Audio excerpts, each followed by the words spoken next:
शांति। ओम शांति। आज की तारीख है 20 फरवरी 2025। साकार महावाक्य। बाबा कहते मीठे बच्चे, अब विकारों का दान दो तो ग्रहण उतर जाए। अब विकारों का दान दो तो ग्रहण उतर जाए और ये तमो प्रधान दुनिया सतो प्रधान बने।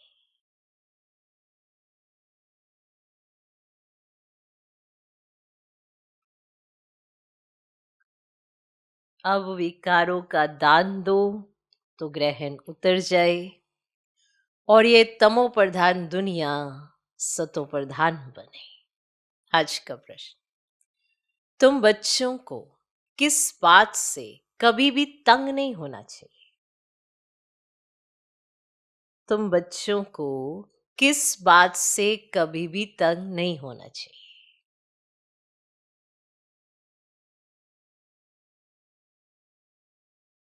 उत्तर, तुम्हें अपनी लाइफ से माना जीवन से कभी भी तंग नहीं होना चाहिए।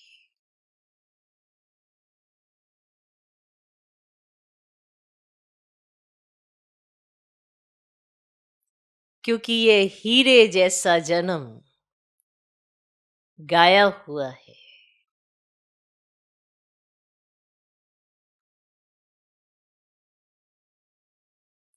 क्योंकि ये हीरे जैसा जन्म गाया हुआ है, इनकी संभाल भी करनी है।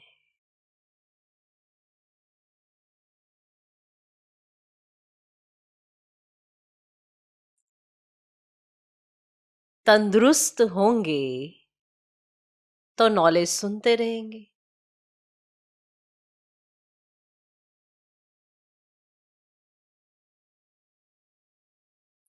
तंदुरुस्त होंगे तो नॉलेज सुनते रहेंगे।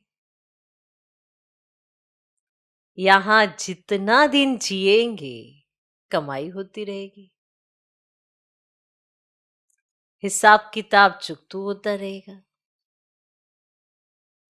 तंग आ जाते हैं ना कहीं, बस हमको ये जीना ही नहीं है, बहुत दुख है, बहुत तकलीफें हैं, हमको तो अब जीना ही नहीं है। भले बाबा के बनते हैं पर बाबा पर पूरा निश्चय नहीं होता ना, तो दुखी हो जाते हैं और ये नहीं समझते कि ये जीवन कितना अमूल्य है।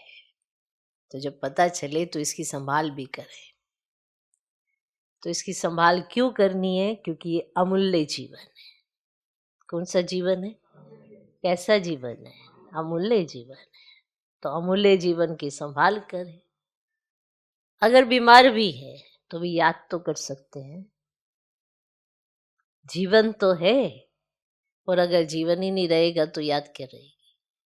इसीलिए नॉलेज सुनते रहेंगे, तंदुरुस्त रहेंगे, जितना दिन यहाँ जिएंगे कमाई होती रहेगी, तो हिसाब किताब चुकता होता रहेगा। हिसाब किताब तो होता है, साथ चलता है। अब एकदम से बड़े खुश होते हैं, अचानक से दुखी हो जाते हैं, क्या है? हिसाब किताब है कि ज्यादा खुश नहीं रहना। कई बार आपने सुना होगा, कहीं कहते हैं ज्यादा खुश मत हो फिर रोना पड़ेगा, है ना? ऐसे कहा करते थे ना, ज्यादा खुश नहीं होना फिर रोना पड़ता है। क्यों रोना पड़ता है? क्योंकि ये दुख की दुनिया है ना, बहुत जल्दी दुख की फीलिंग आती है, सुख की अनुभूति कम होती है, बाप के प्यार की अनुभूति कम होती है, किसी ना किसी बात की फीलिंग ज्यादा आती है, इसीलिए दुखी हो जाते हैं। क्योंकि पहले ही हम दुख दाम में रहते हैं तो बड़ी जल्दी दुखी होते हैं। सुबह सुबह हम बड़ा अच्छा सोच विचार करके उठते हैं, अचानक ही कोई बात हो जाती है, फिर दुखी हो जाते हैं। इसीलिए दुख नहीं करना है, अपने जीवन का मूल्य समझे। तो जब तक जिएंगे पढ़ाई करते रहेंगे, बाबा की याद में रहेंगे, हिसाब किताब चुकतू हो जाएगा, लाइट माइट रहेंगे ना, तो अच्छा सोचो। एक बुरा संकल्प आ जाने से स्थिति खराब। अच्छा सोचने से सारा दिन नहीं बनता। देखो, बुरा सोच लेने से सारा दिन खराब। वो कैसी हमारी अवस्था है?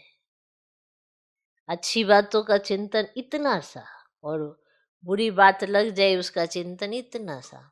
इसीलिए कई समझते हैं जीवन बस सब खत्म ही हो जाए। इतना दुख है, इतनी तकलीफें हैं, सब कुछ करते फिर भी हम दुखी ही है। जब मूल्य ही नहीं समझा अपने जीवन का, तो फिर बाप का मूल्य कैसे जानेंगे?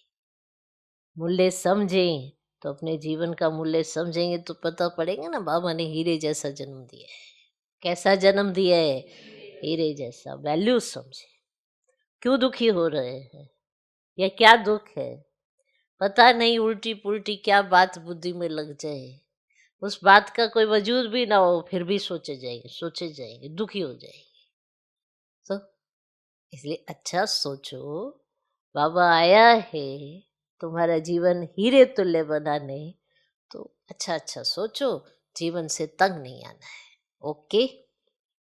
आज का गीत है ओम नमः शिवाय। ओम शांति। आज गुरुवार है, आज गुरुवार है। तुम बच्चे कहेंगे सतगुरुवार, क्योंकि सत्यों की स्थापना करने वाला भी है, सत्यनारायण की कथा भी सुनाते हैं प्रैक्टिकल में, नर से नारायण बनाते हैं, गाया भी जाता है सर्व का सदगति दाता, फिर वृक्षपति भी है। यह मनुष्य सृष्टि का झाड़ है जिसको कल्प वृक्ष कहते हैं। कल्प कल्प अर्थात 5000 वर्ष के बाद फिर से हूबहू रिपीट होता है। झाड़ भी रिपीट होता है ना। फूल 6 मास निकलते हैं, फिर माली लोग जड़ निकाल रख देते हैं, फिर लगाते हैं तो फिर फूल निकल पड़ते हैं। 6 मास फूल निकले, फिर माली जड़ से निकाल के रख लेते हैं, फिर उसको लगाते हैं और फिर से फूल निकल पड़ते हैं। तो अब ये तो बच्चे जानते हैं, बाप की जयंती भी आधा कल्प मनाते हैं, आधा कल्प भूल जाते हैं। आधा कल्प मनाते हैं, आधा कल्प भूल जाते हैं। भक्ति मार्ग में आधा कल्प याद करते हैं। बाबा कब आकर के गार्डन ऑफ फ्लावर्स स्थापन करेंगे? अब दशाएं तो बहुत होती है ना, बृहस्पति की दशा भी है, उतरती कला की भी दशाएं होती हैं। इस समय भारत पर राहु का ग्रहण बैठा हुआ है। किसका ग्रहण? राहु का ग्रहण बैठा हुआ है। चंद्रमा को भी जब ग्रहण लगता है तो पुकारते हैं, दे दान तो छूटे ग्रहण। अब बाप भी कहते ये 5 विकारों का दान दे दो तो छूटे ग्रहण। अभी सारी सृष्टि पर ग्रहण लगा हुआ है, 5 तत्वों पर भी ग्रहण लगा हुआ है, क्योंकि तमो प्रधान है। हर चीज नई फिर पुरानी जरूर होती है। नई को सतो प्रधान, पुरानी को तमो प्रधान कहते हैं। छोटे बच्चे को भी सतो प्रधान महात्मा से भी ऊंच गिना जाता है, क्योंकि उनमें 5 विकार नहीं रहते। भक्ति तो सन्यासी भी छोटेपन में करते हैं। जैसे राम तीरथ श्री कृष्ण का पुजारी था, फिर जब सन्यास लिया तो पूजा खल्लास। क्लियर? जैसे राम तीरथ श्री कृष्ण का पुजारी था, ठीक है, पहले, फिर जब सन्यास लिया तो पूजा खल्लास। सृष्टि पर पवित्रता भी चाहिए ना। भारत पहले सबसे पवित्र था, फिर जब देवताएं वाम मार्ग में जाते हैं तो फिर अर्थक्वेक आदि में सब स्वर्ग की सामग्री, सोने के महल आदि खल्लास हो जाते हैं। क्या हो जाते हैं? खल्लास हो जाते हैं। फिर नए सिर बनने शुरू होते हैं। डिस्ट्रक्शन जरूर होता है। कब? जब देवताएं वाम मार्ग में जाते हैं, माना जब द्वापर आता है तो डिस्ट्रक्शन जरूर होता है, उपद्रव होते हैं।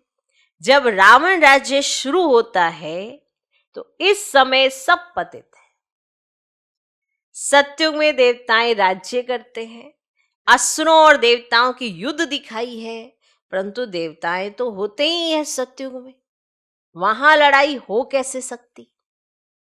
संगम पर तो देवताएं होते ही नहीं। तुम्हारा नाम ही है पांडव, पांडवों कौरवों की भी लड़ाई होती ही नहीं। लिखा है क्या होती है? बताओ, क्या पांडवों और कौरवों की लड़ाई होती है? होती ही नहीं। ये सब हैं गपोड़े, ये सब है गपोड़े, गप मारते हैं ना। वैसे भी आजकल दुनिया में गप्पे बहुत मारते हैं, माना जिसका कोई अस्तित्व नहीं होती ऐसी बातें, उन्हें कहते हैं गप, माना कोई मतलब नहीं है, सब व्यर्थ है। तो ये सब है गपोड़े। कितना बड़ा झाड़ है, कितने अथाह पत्ते हैं, उनका हिसाब थोड़ी कोई निकाल सकते। संगम पर तो देवताएं होते ही नहीं। बाप बैठ आत्माओं को समझाते हैं, आत्मा ही सुनकर कान हिलाती है। हम आत्मा है, बाबा हमको पढ़ाते हैं, ये पक्का है, ये पक्का करना है।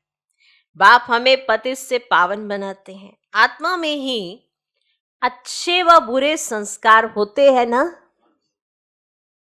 आत्मा ऑर्गेन्स द्वारा कहती है हमको बाबा पढ़ाते हैं।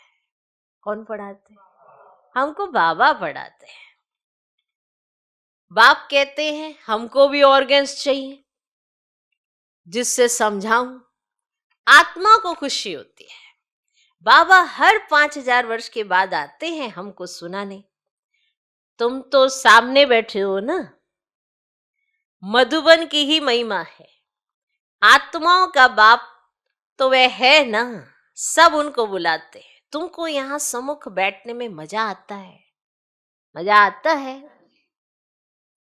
परंतु यहाँ सब तो रह नहीं सकते। हाँ, यहाँ सुनने में मजा आता है, परंतु सब तो यहाँ नहीं रह सकते। अपनी कारोबार सर्विस आदि को भी देखना है। आत्माएं सागर के पास आती हैं, धारण कर फिर जाए औरों को सुनाना है, नहीं तो औरों का कल्याण कैसे करेंगे। योगी और ज्ञानी तो आत्मा को शौक रहता है हम जाकर औरों को भी समझाएं। अब शिव जयंती मनाई जाती है ना, मनाई जाती है ना। भगवानुवाद है, भगवानुवाद श्री कृष्ण के लिए नहीं कह सकते, वह तो है दैवी गुणों वाला मनुष्य, डिटीजम कहा जाता है। अब बच्चे यह तो समझ गए हैं कि अभी देवी देवता धर्म नहीं है, स्थापना हो रही है। तुम ऐसे नहीं कहेंगे कि हम अभी देवी देवता धर्म के हैं, नहीं। अभी हम क्या है? अभी तुम ब्राह्मण धर्म के हो, देवी देवता धर्म के बन रहे हो। और देवताओं का परछाया इस पति सृष्टि पर नहीं पड़ सकता, परछाई तक भी नहीं पड़ सकते इस पति सृष्टि पर। क्लियर? इसमें देवताएं आ ना सके। तुम्हारे लिए नई दुनिया चाहिए। आप देवी देवता बन रहे हैं तो आपके लिए नई दुनिया चाहिए। लक्ष्मी की भी पूजा करते हैं तो घर की कितनी सफाई कर देते, बताओ। लक्ष्मी का आह्वान करना है तो घर की पूरी सफाई करते। वैसे तो रोज ही सफाई करते हो, लेकिन लक्ष्मी का आह्वान करने के लिए पूरी सफाई करते। तो सोचो, आप घर की इतनी सफाई करते हो, क्यों करते हो? क्यों? क्योंकि लक्ष्मी का वास, साफ सफाई एकदम वहीं पर होता है ना। जहां पर गंदगी होगी वहां लक्ष्मी तो होती नहीं है। तो अब इस सृष्टि की भी कितनी सफाई होनी है। जब श्री लक्ष्मी श्री नारायण इनका राज्य होगा तो क्या सृष्टि की सफाई नहीं होगी ना। अच्छा, सारी पुरानी दुनिया ही खत्म हो जानी है। लक्ष्मी से मनुष्य धन मांगते हैं। लक्ष्मी बड़ी या जगदम्बा बड़ी? तो सबने कहा अम्बा बड़ी। तो अम्बा के मंदिर भी बहुत हैं। मनुष्यों को कुछ भी पता नहीं है। तुम समझते हो लक्ष्मी तो स्वर्ग की मालिक, और जगदम्बा जिसको सरस्वती भी कहते हैं, वही जगदम्बा फिर ये लक्ष्मी बनती है। तुम्हारा पद ऊंच है, देवताओं का पद कम है। ऊंचते ऊंच तो ब्राह्मण चोटी है ना, तुम हो सबसे ऊंच। तुम्हारी महिमा है सरस्वती जगदम्बा। उनसे क्या मिलता है? सृष्टि की बादशाही। वहां तुम धनवान बनते हो, विश्व का राज्य मिलता है। फिर गरीब बनते हो, भक्ति मार्ग शुरू होता है। फिर लक्ष्मी को याद करते हैं। हर वर्ष लक्ष्मी की पूजा भी होती है। लक्ष्मी को हर वर्ष बुलाते हैं। जगदम्बा को कोई हर वर्ष नहीं बुलाते हैं। कुछ क्लियर हुआ?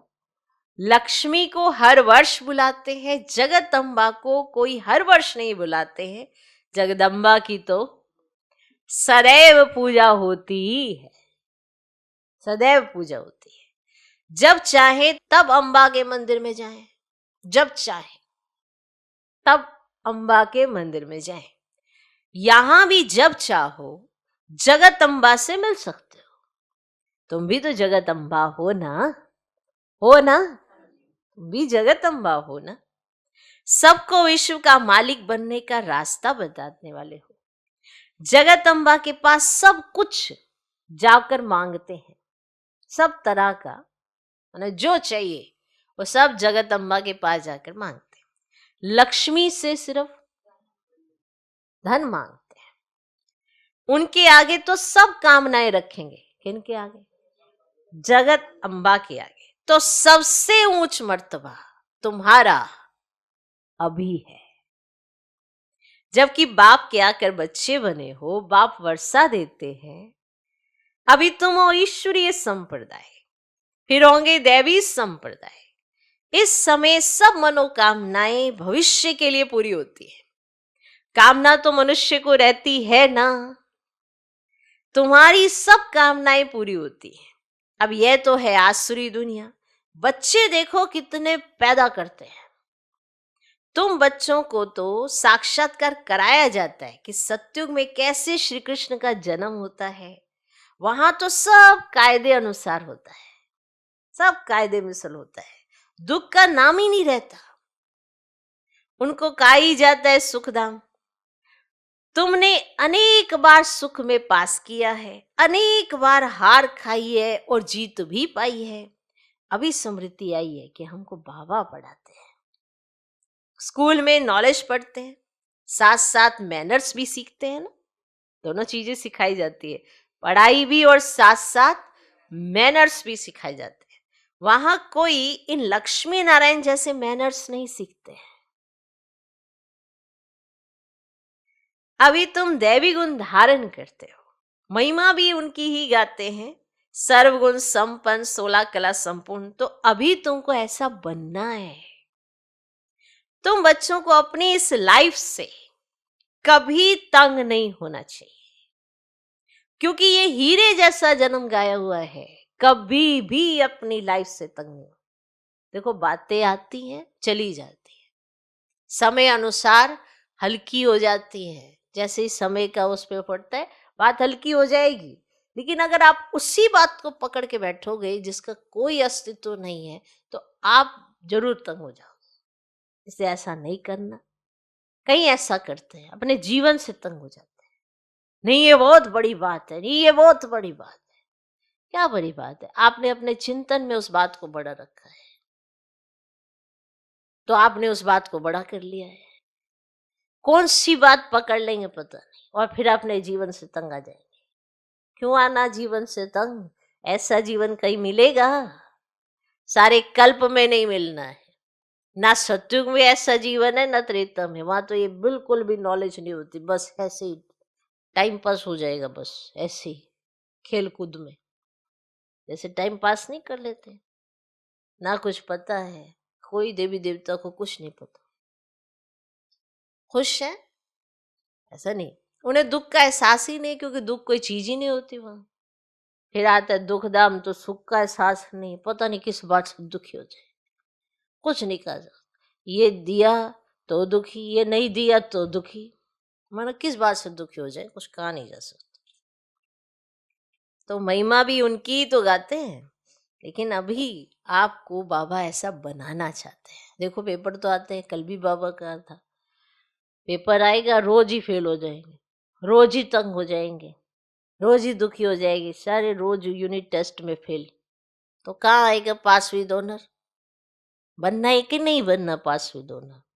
तो रोज के पेपर में पास होना, फिर मिलेगा ये टाइटल, कौन सा? पास विद ऑनर। तुम बच्चों को अपनी इस लाइफ से कभी तंग नहीं होना चाहिए, क्योंकि ये हीरे जैसा जन्म गाया हुआ है, इनकी संभाल भी करनी होती है। तंदुरुस्त होंगे तो नॉलेज सुनते रहेंगे, बीमारी में भी सुन सकते हैं, अगर बीमार हो तो भी सुन सकते हैं, बाप को याद कर सकते हैं। यहां जितना दिन जिएंगे सुखी रहेंगे, कमाई होती रहेगी, हिसाब किताब चुकतू होता रहेगा। बच्चे कहते हैं बाबा सत्युग कब आएगा, सत्युग कब आएगा बाबा? यहाँ तो पूछते हैं ना, बाबा सत्युग कब आएगा? बाबा ये बहुत गंदी दुनिया है। बाप कहते अरे पहले कर्मातीत अवस्था तो बनाओ, ऐसी स्थिति तो बनाओ जो सत्युग में जा सको। जितना हो सके पुरुषार्थ करते रहो। बच्चों को सिखलाना चाहिए कि शिव बाबा को याद करो, यह है अव्यभिचारी याद। एक शिव की भक्ति करना वह है अव्यभिचारी भक्ति, सतो प्रधान भक्ति। फिर देवी देवताओं को याद करना वह है सतो भक्ति। बाप कहते उठते बैठते मुझ बाप को याद करो। बच्चे ही बुलाते हे पतित पावन, हे लिबरेटर, हे गाइड, ये आत्मा ने कहा ना। बच्चे याद करते हैं, बाप अभी स्मृति दिलाते हैं। तुम याद करते आए हो, हे दुख हरता सुख करता आओ, आकर दुख से छुड़ाओ, लिबरेट करो, शांति धाम में ले जाओ। तो बाप कहते तुमको शांति धाम में ले जाऊंगा, फिर सुख धाम में तुमको साथ नहीं देता, साथ तभी ही देता हूं। तो इस समय की वैल्यू को समझो, मैं तुमको साथ अभी ही देता हूं, सभी आत्माओं को घर ले जाता हूं। मेरा अभी पढ़ाने का साथ है और फिर वापस घर ले जाने का साथ है। बस मैं अपना परिचय तुम बच्चों को अच्छी रीति बैठ सुनाता हूं। जैसे जैसे जो पुरुषार्थ करेंगे उस अनुसार फिर वहां प्रालब्ध पाएंगे। समझ तो बाप बहुत देते हैं। जितना हो सके मुझे याद करो तो विक्रम विनाश होंगे और उड़ने के पंख मिल जाएंगे। आत्मा को कोई ऐसे पंख नहीं है कि यहाँ पंख लग जाएंगे आपके, ऐसे कोई पंख नहीं है। आत्मा तो एक छोटी बिंदी है। किसको ये पता ही नहीं है कि आत्मा में कैसे 84 जन्मों का पाठ रौंदा हुआ है। ना आत्मा का किसको परिचय है, ना परमात्मा का परिचय है। तब आप कहते मैं जो हूं जैसा हूं मुझे कोई भी जान नहीं सकता है। सब अपनी बुद्धि पर मान उसको जानने की कोशिश करते हैं ना, पर मैं जो हूं जैसा हूं मुझे कोई जान नहीं सकता है। मेरे द्वारा ही मुझे और मेरी रचना को जान सकते हैं। मैं ही आकर तुम बच्चों को अपना परिचय देता हूं, आत्मा क्या है वह भी समझाता हूं। इनको सोल रियलाइजेशन कहा जाता है। आत्मा भृकुटी के बीच में रहती है। कहते भी हैं भृकुटी के बीच में चमकता एक अजब सितारा, परंतु आत्मा क्या चीज है ये बिल्कुल कोई नहीं जानते। जब कोई कहते कि आत्मा का साक्षात्कार हो तो उन्हें समझाओ कि तुम तो कहते हो भृकुटी के बीच स्टार है, तो स्टार को क्या देखेंगे? टीका भी स्टार का ही देते हैं, चंद्रमा में भी स्टार दिखाते हैं। वास्तव में आत्मा है स्टार। अभी बाप ने समझाया तुम ज्ञान स्टार्स हो, बाकी वे सूर्य चांद सितारे तो मांडवे को रोशनी देने वाले हैं। सूरज आएगा, हल्का हल्का भी आएगा, देखो चारों तरफ का अंधेरा मिट जाएगा। अभी चारों तरफ अंधेरा है, अंधियारी रात है। हल्की सी भी कहीं से रोशनी होती है तो वहां जाते हैं, हाँ हाँ सब दिख रहा है।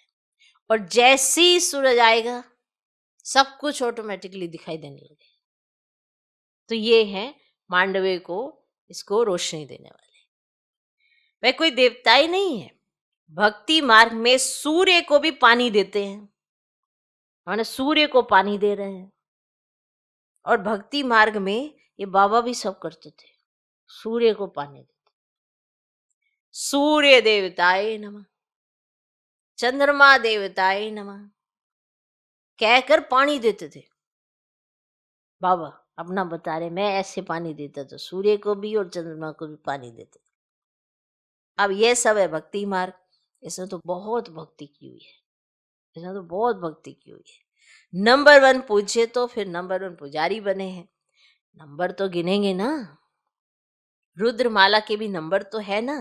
भक्ति भी सबसे जास्ती इसने की है। अब आप कहते हैं छोटे बड़े सबकी वानप्रस्थ अवस्था है, अभी मैं सबको ले जाऊंगा, फिर यहाँ आएंगे ही नहीं। बाकी शास्त्रों में जो दिखाते हैं ना, परले हुई, जलमई हो गई, फिर पीपल के पत्ते पर श्री कृष्ण आया। बाप समझाते हैं सागर की कोई बात नहीं है, वे तो गर्भ महल है जहां बच्चे बहुत सुख में रहते हैं। यहां गर्भ जेल कहा जाता है। पापों की भोगना गर्भ में मिलती है, कितनी तकलीफ होती होगी। अब ये वो आत्मा ही जानती है ना मैं क्या कर रही हूं। फिर भी बाप कहते हैं मन मना भव मुझे याद करो। प्रदर्शनी में कोई पूछते हैं सीढ़ी में और कोई धर्म क्यों नहीं दिखाया है, ये जो आप सीढ़ी दिखा रहे हो इसमें कोई और धर्म नहीं है, आदि सनातन देवी देवता धर्म की बात हो रही। बोलो औरों के 84 जन्म तो है ही नहीं, सब धर्म झाड़ में दिखाए हैं। झाड़ का चित्र है ना, उसमें सब धर्म दिखाए, तो उससे तुम अपना हिसाब निकालो कि कितने जन्म लिए होंगे। हमको तो सीढ़ी 84 जन्मों की दिखानी है, बाकी सब चक्र में और झाड़ में दिखाए हैं। तो इनमें सब बातें समझाई हैं। नक्शा देखने से ना बुद्धि में आ जाता है लंदन कहाँ है, फलाना शहर कहाँ है। जब नक्शा देखते हैं तो आप कितना सहज कर समझाते हैं। सभी को यही बताओ कि 84 का चक्र ऐसे फिरता है। अभी तमो प्रधान से सतो प्रधान बनना है, तो बेहद के बाप को याद करो तो तुम पावन बन जाएंगे, और फिर पावन बन पावन दुनिया में चले जाएंगे। कोई तकलीफ की बात नहीं, जितना समय मिले बाप को याद करो तो पक्की टेप पड़ जाएगी। बाप की याद में तुम दिल्ली तक पैदल जाओ तो भी थकावट नहीं होगी। याद हो तो दिल्ली तक पैदल जाएंगे तो थकावट नहीं होगी। सच्ची याद होगी ना तो देह का भान टूट जाएगा, फिर थकावट हो ही नहीं सकती। जहां सच्ची याद होती है वहां हर सेवा में आत्मा ऐसे नाचती रहती है, उसे फिर थकावट नहीं होती। जब सेवा है ना तो चिंतन नहीं आता कि ये है वो है वो है, थकावट नहीं होती। पिछाड़ी में आने वाले और ही याद में तीखे जाएंगे। अच्छा, मीठे मीठे सिकिलधे बच्चों प्रति माता पिता बाप दादा का याद प्यार गुड मॉर्निंग। रूहानी बाप की रूहानी बच्चों को नमस्ते। हम रूहानी बच्चों की भी रूहानी बाप को नमस्ते नमस्ते नमस्ते। Good morning good morning good morning. धारणा के लिए मुख्य सर पहला पॉइंट, एक बाप की अव्यभिचारी याद में रहे, देभान को खत्म करना।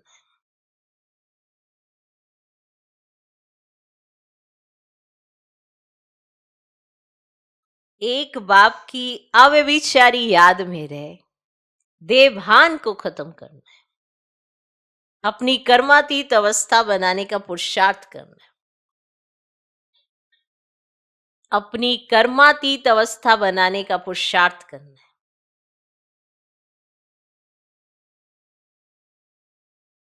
इस शरीर में रहते अविनाशी कमाई जमा करनी है।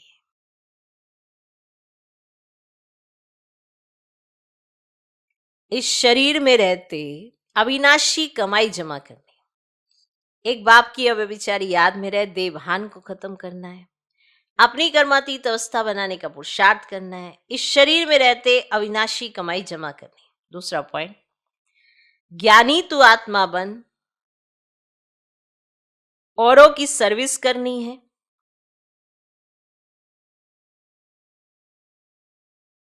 बाप से जो सुना है उसे धारण कर दूसरों को सुनाना है। बाप से जो सुना है उसे धारण कर दूसरों को सुनाना है।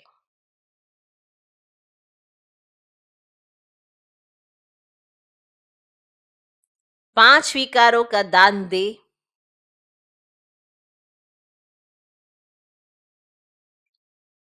राहु के ग्रहण से मुक्त होना है।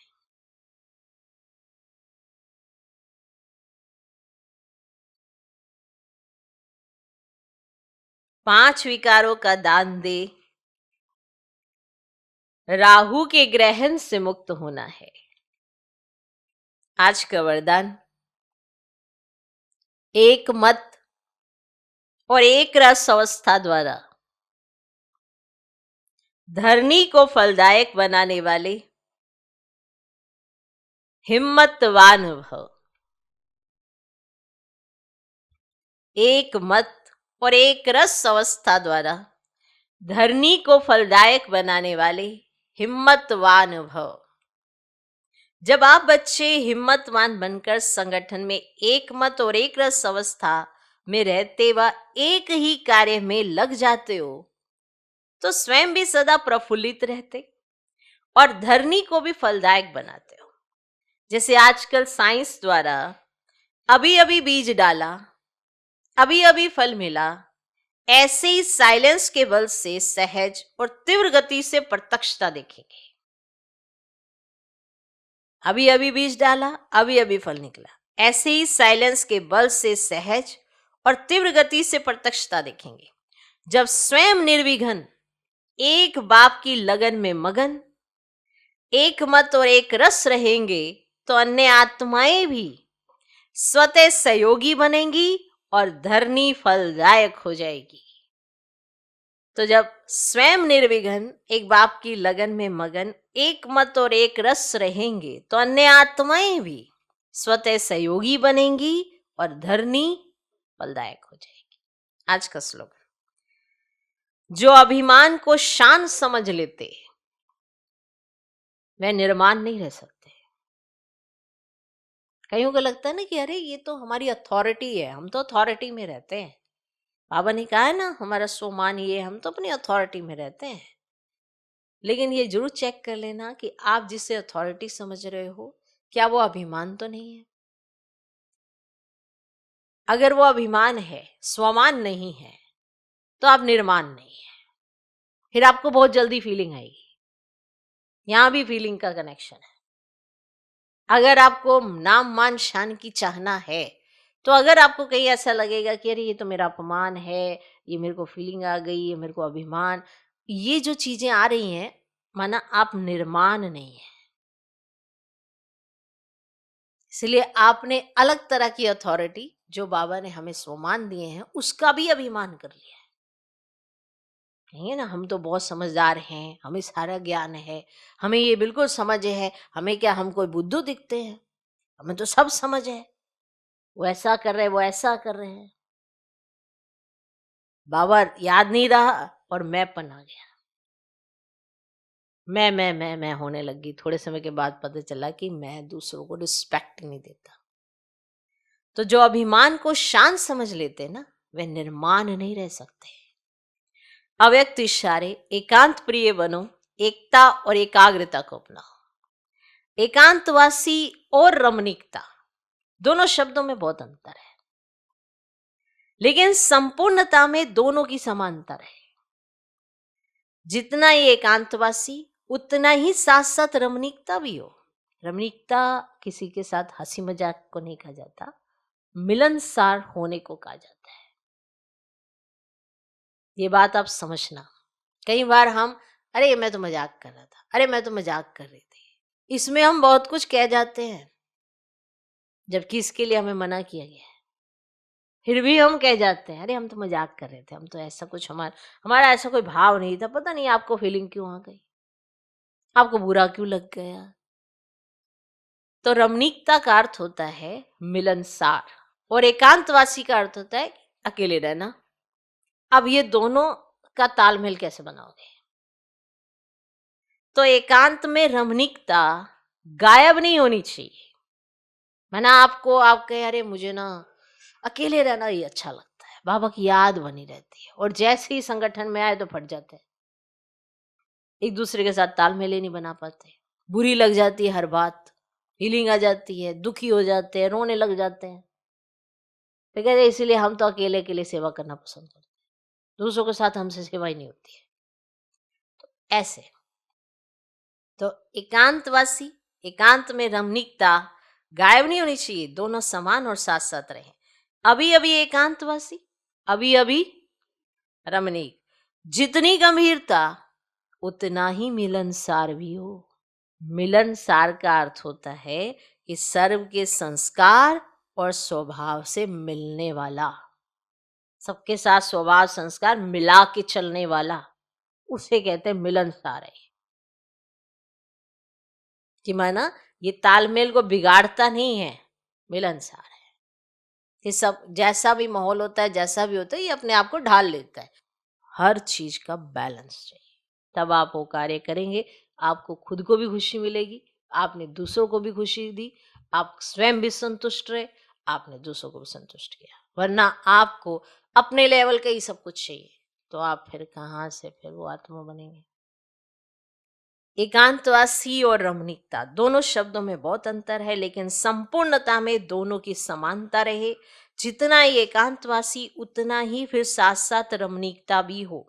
एकांत में रमणीकता गायब नहीं होनी चाहिए, दोनों समान और साथ साथ रहें। अभी अभी एकांतवासी, अभी अभी रमणीक, जितनी गंभीरता उतना ही मिलनसार भी हो। मिलनसार अर्थात सर्व के संस्कार और स्वभाव से मिलने वाला। ओम शांति।